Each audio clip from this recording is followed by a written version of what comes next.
100 में से 90% पेट्रोल रहेगा और 10% जो रहेगा वो इथेनॉल रहेगा। तो ये दोनों चीज़ मिला के आपका फ्यूल बनेगा जो हम कार या बाइक में यूज़ करेंगे। सेम हम पोल्यूशन को कम कर पा रहे हैं जो एनवायरनमेंट में हमारी गाड़ियों के द्वारा होता है। जैसे हम कंपेयर करें कि अगर E20 से हम कंपेयर करें E10 को, तो लगभग 30% के आसपास E20 जो गाड़ियाँ रहेंगी वो पोल्यूशन कम कॉज करेंगे एनवायरनमेंट को एज़ कम्पेयर टू E10।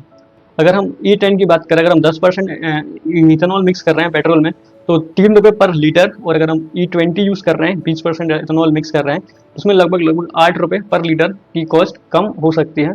ये जो डेटा है वो 2024 की जो न्यूज़पेपर में आर्टिकल्स आए थे उसके बेस पे ये डेटा हमारे पास है। इथेनॉल रहता है उसकी ऑक्टेट वैल्यू ज़्यादा रहती है। ऑक्टेट वैल्यू से बेसिकली मतलब यह है कि अगर ऑक्टेट वैल्यू ज़्यादा है तो आपके व्हीकल को एक्सेलरेशन में ज़्यादा फ़ायदा होगा।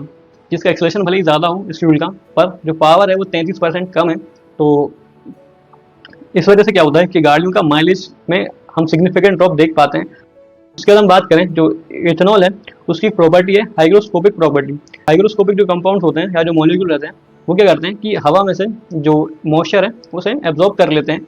इसका मतलब ये है कि हवा में अगर मॉइस्चर है, पानी है, तो वो उसे एब्जॉर्ब कर लेंगे। तो ये चीज़ आपको इम्पैक्ट कैसे करती है कि अगर आप फ्यूल डलवा रहे हैं, अपने टैंक को खोला है, तो हवा में जो मॉइस्चर प्रेजेंट है वो इथेनॉल की वजह से जो आपके टैंक में उसमें एक्यूमुलेट हो सकता है, और पानी की वजह से आपका जो टैंक है वो रस्ट कर सकता है। आपकी जो गैस किट्स वगैरह हैं, सील वगैरह हैं, और जो फ्यूल इंजेक्टर है वो फंक्शन करना बंद कर सकता है या फिर डैमेज हो सकता है। कि 10% से ज़्यादा इथेनॉल मिक्स कर रहे हैं और उस वजह से अगर आपका इंजन ड्रॉप होता है तो उसमें हम वारंटी क्लेम नहीं करेंगे, क्योंकि सर्विस करवाएं गाड़ी की अपनी, तो वहाँ पे आप कह सकते हैं कि हम जो सील्स या गैसकेट वगैरह उसे चेक कर लें, और अगर ज़रूरत हो चेंज करने की उसे चेंज करें।